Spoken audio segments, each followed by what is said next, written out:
Hi అండి, welcome to my channel. Hello Pavani Reddy. ఈరోజు నేనైతే మా ఇంట్లో నేను ఎలా మీగడ తయారు చేసుకుంటాను, అందునుంచి ఎలా నెయ్యి తయారు చేస్తాను అనేసి ఈ వీడియోలో చూపిస్తున్నానండి. ముందుగా అయితే నేను ఒక వారం రోజులది పెరుగు మీద మీగడ మొత్తం కలెక్ట్ చేసి ఒక బౌల్లో వేసుకొని ఫ్రిడ్జ్లో స్టోర్ చేసుకుంటానండి.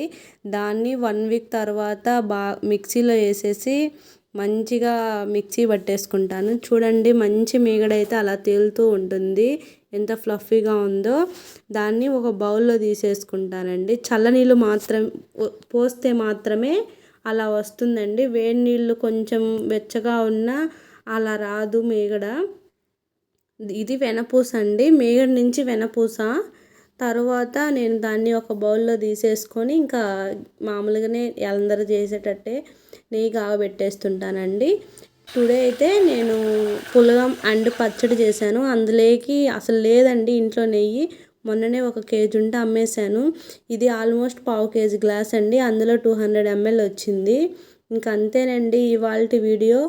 నా ఛానల్ నచ్చినట్టు అయితే సబ్స్క్రైబ్ ప్లీజ్.